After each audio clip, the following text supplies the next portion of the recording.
What's going on, my good people? Mike Hidalgo here. Thank you for joining us on another FCP Euro DIY. Today, we're going to be working on a 2013 Mercedes-Benz C250.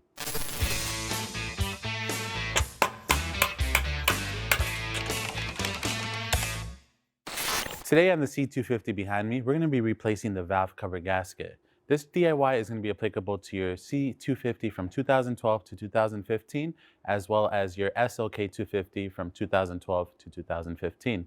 Now, the vehicle behind us has about 72,000 miles, and it's starting to show signs of a bad valve cover gasket. A couple things to look for on your vehicle is you can inspect the spark plug tubes. Sometimes as the gaskets fail, specifically the inner spark plug seals, they start to fill up with oil, and in extreme cases, you can even get a misfire as the chamber fills up with oil and fills the ignition coil with oil. On the outside of things, sometimes you can get an oil leak onto your intake manifold or your exhaust manifold, depending on how the engine is situated in your vehicle. So those are just some easy things to look for if you're inspecting your engine bay and you're unsure of the condition of your valve cover gasket. We're going to be using the L-ring gasket today, which comes with your outer seal as well as the 4 inner seals around your spark plug tubes. Now we know what we're working with, let's take a look at some of the tools we're going to need for this DIY. And now for tools. For this DIY, we're going to need an E10 and an E8 socket, a T25, a couple extensions, never hurt to have. We're using a 1/4 inch and a 3/8 drive ratchet, as well as a 3/8 drive torque wrench. And then I have 2 different pry tools that I'll be using today, a small pry bar, this is a 12 inch, as well as a small flathead screwdriver. I also have a small pick for any electrical connectors I may run into, some flush cuts for any zip ties, a magnet which will come in handy for fishing out the hardware in our valve cover, and then a nice to have but not necessary is an electric impact. This is a 3/8 drive one, just to speed up the removal and snugging up of hardware. Now we know what tools we're working with, let's get started on this DIY. We're under the hood of the C250. The first step is going to be removing our beauty cover. This is just held on by 4 rubber grommets. You can just pull up on it. A little bit of sound insulation. Set this to the side. With that off, our next step is going to be to disconnect the 4 electrical connectors going to our ignition coils. You're also going to want to disconnect this electrical connector up here so you have room to pull out ignition coil number 3. You have a tab on either end of the plug that you want to squeeze. Just to give you a closer look at the connector, you have your tab on one side, and you have your tab on the other side. The idea is just to squeeze them together, pull away from the ignition coil, and they'll come undone. With that, we're going to go ahead and repeat the same step on the other 3. We're also going to make sure that this little gray tab is unlocked for this top electrical connector. Push down on it to remove. From here, you're going to want to grab your E8 torque socket. We're going to go ahead and zap the 2 bolts on each ignition coil off, and then we'll pull them out. Just using an E8 on a small impact just to speed up the process.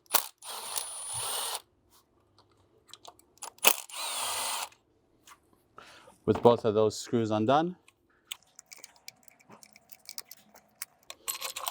then it's just a matter of pulling out the ignition coil and repeating the same for the other 3.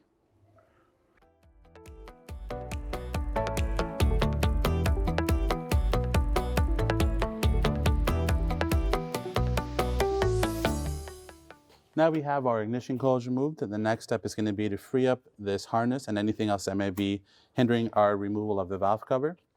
Now, this one is held on by a bunch of zip ties. We have 1, 2, just 2 that are going to be kind of in our way. And the idea is to just loosen this up and up so that we can raise it a little bit and slide the valve cover out from underneath. I'm going to go ahead and cut those off. We'll replace these after the fact with some fresh ones. All right. We're also going to go ahead and remove this torque screw that is holding on this vent pipe that goes across our valve cover. And we're also going to remove the torque screw on the other end for this other vent pipe, so that way we can remove both of those off and allow the valve cover to come off easier. So let's get started on that. All right, we have a total of 3 T25s to remove, 2 that hold on our breather tubes and 1 that holds the small bracket for our dipstick. So let's go ahead and pull those off. Again, T25 for all 3.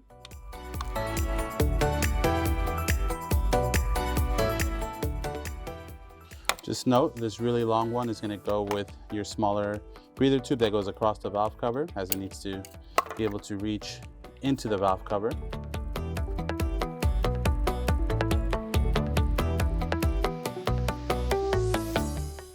With those 3 T25 removed, you have one more E10 under here that's holding this coolant pipe that has a bracket that integrates itself into this top breather pipe. So you want to free that off so you can separate the two. So E10 Torx.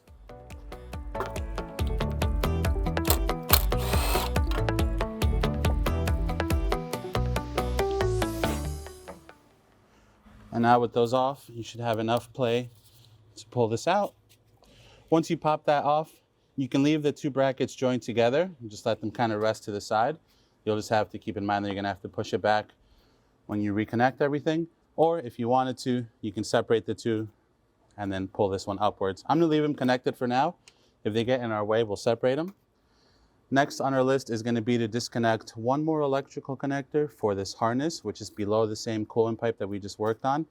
That way we have a little bit more slack on everything. So let's do that. We're gonna go ahead and free up the gray lock. I'm using a small pick tool. You can use a small flathead screwdriver as well.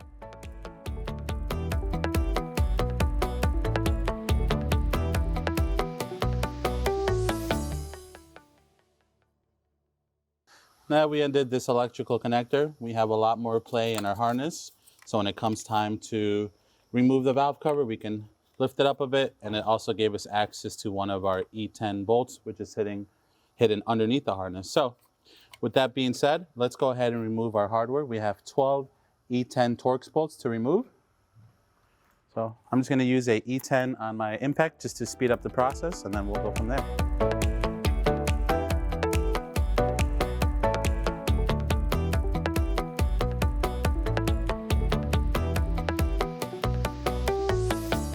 Now with all our hardware removed, you should be able to start working on prying off the valve cover. It may be a little bit stuck on there just due to age and how long it's been on. If the valve cover is giving you a hard time, you can use a small pry bar around the edges to try to work it up a little bit. Obviously, just be mindful of where you're prying from. You don't want to damage anything else surrounding.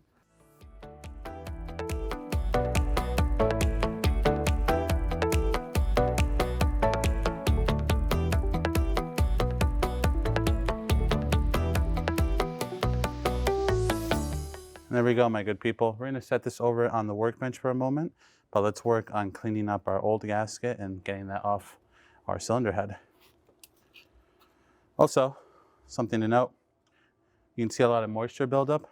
This car specifically sees about a 5-minute drive every day, and we live in Connecticut, especially during the winter, it's very cold out.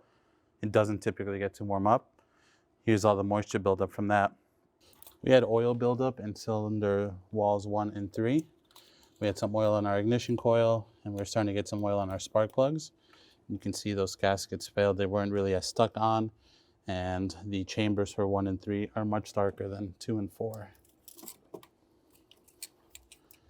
All right, now I'm gonna go ahead and just grab some shop towels and work on cleaning up all the edges. If you're wiping anything on a valve cover or a cylinder head, whatever it may be, you want to always wipe out away from the motor so no dirt or grime falls inwards.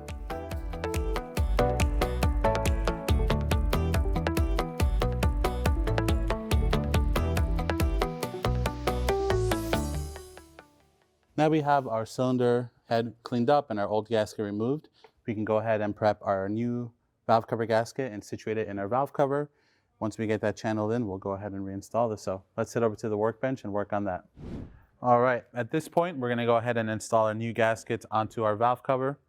All the gaskets have tiny nubs around them. You wanna put the nubbed side into the valve cover itself so it can grip into the channels. Pretty straightforward. Go ahead and get those situated.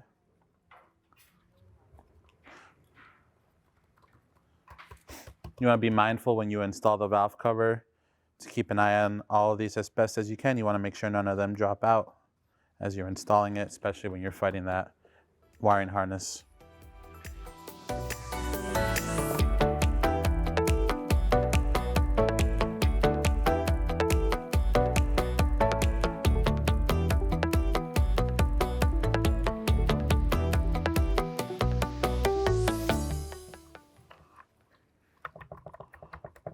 Cool. Now we have it situated. Let's head back to the engine bay and get ready to install this gasket while we perform the acrobatic act of keeping the gasket seal in place of our valve cover. So let's do it. All right, at this point, we're gonna go ahead and work on situating our valve cover back over our cylinder head. So it's just gonna be a matter of taking it and putting it back in the same way you pulled it out, which in our case was from behind. So I'm gonna go ahead and do that, while also trying to be sure that these seals stay in place.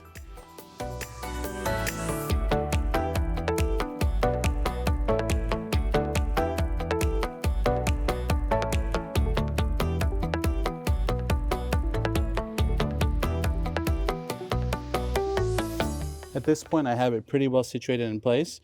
I'm gonna grab a flashlight and just look all the way around, make sure I didn't pinch the gasket anywhere or lose it anywhere. Once I have that taken care of, then we'll work on feeding our hardware back in. That is all looking really good. So what I'm gonna go ahead and do is kind of work in ways that are gonna help me install the rest of my hardware easily. So by that, I mean, I'm gonna start by this hose kind of self-fed itself back into the PCB system. So I'm just gonna go ahead and snug it in. For now, we'll leave it like that. Now that I know my harness is situated, everything seems to be lining up. My PCB hose is hooked up just by tension back into the valve cover. I'm gonna go ahead and get my 12 E10 Torx bolts started by hand. Then we're gonna snug them all down, get them torqued up, and then we'll work on hooking up everything else around it. So let's do that.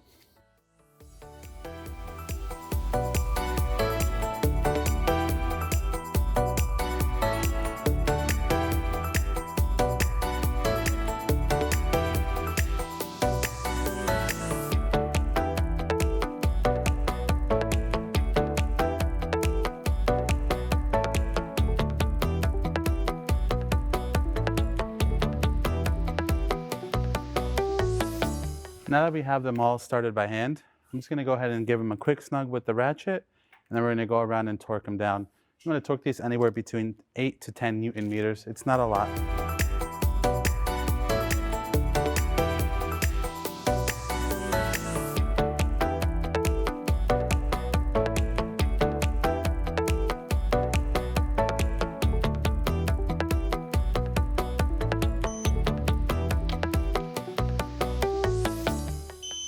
This one should still be good. Yep. That leaves us one in the back. For that one, I will need an extension. It's going to be okay. The loss of torque between the adapter here and the 10 Newton meters that we're working with is not that great.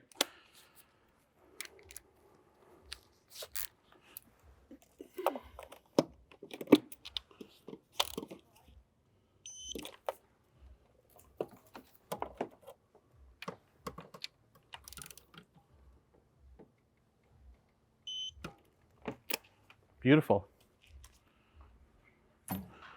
With those situated, we're going to want to go ahead and reinstall our T25s on this end, as well as our E10 and our electrical connector on that side of the head. So let's go ahead and do that. Set that in place. Start it by hand. And then I'm just going to snug it up and then torque it down to the same 10 Newton meters that we just did our valve cover gasket.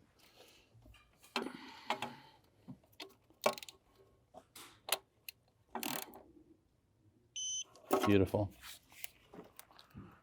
Then we have our 3 T25s, and if you remember earlier, we set this one vacuum line over to the side. You can go ahead and bring that back now.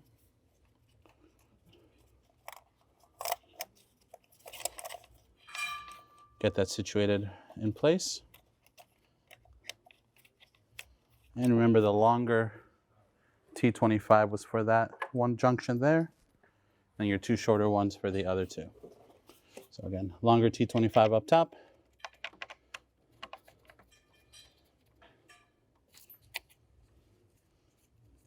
Your shorter one, or your middle shorter one on this lower. And then your shortest back over to your valve cover. And then these, I'm just gonna snug back up with my T25. We're just gonna hand tighten them. Use the old calibrated wrist, but no more than 7 Newton meters if you really wanted to torque them. Let's say a range of 3 to 7 Newton meters.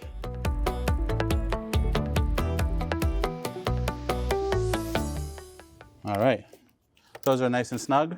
Now let's reconnect our electrical connector.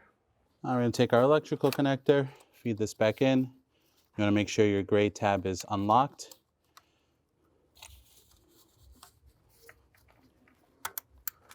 Beautiful, beautiful. Yeah, a couple satisfying clicks, that's fully engaged.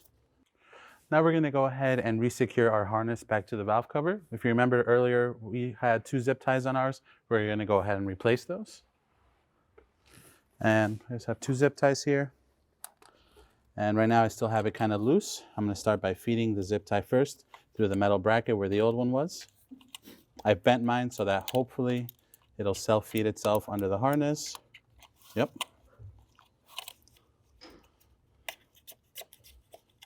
Go ahead and get that started.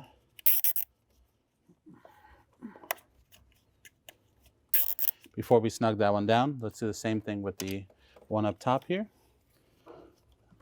This one's going to require us to situate the harness a little bit more into its forever home.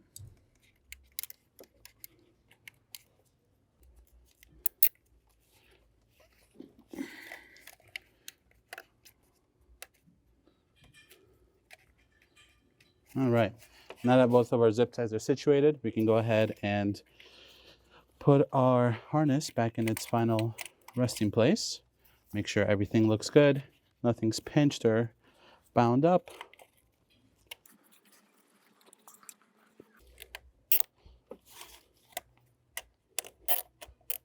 There's one.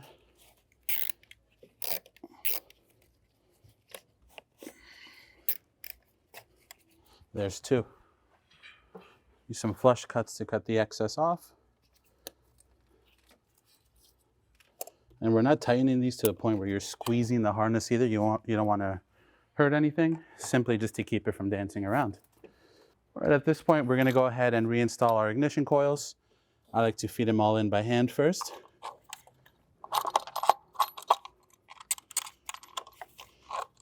Get them nice and snug on the spark plugs.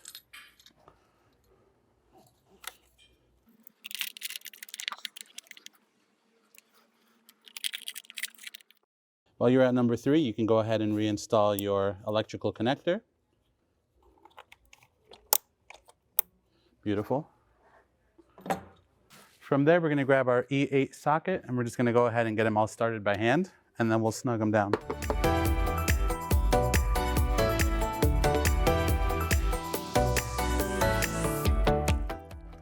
Again, 8 Newton meters, E8 socket.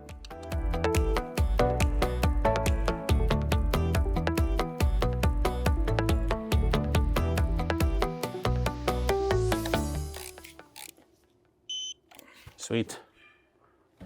Now all that's left to do is to reconnect our 4 ignition coils.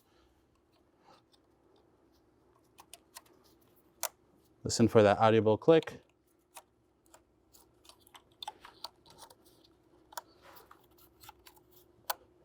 Sweet. Now, last but not least, our beauty cover can go back on once you're sure that all your electricals are back in place. These are the 4 mounting points, like I mentioned earlier, that go into the rubber grommets on top of the valve cover that hold it into place. You can use the oil filler cap, your dipstick, and this part of the valve cover just to line it up. Boom, baby. And there you have it, my good people. Another DIY in the books. Overall, a pretty straightforward job doing the valve cover gasket on the M271. Also a good opportunity to inspect your engine and see the overall visual health of it. If you like this video, please be sure to give it a thumbs up. If you have any questions or comments on what we did today, you know where to leave them, comment box below. And if you like this DIY and you want to see more like them, please consider subscribing. We make new ones all the time. As always, thank you for watching. We'll catch you in the next one.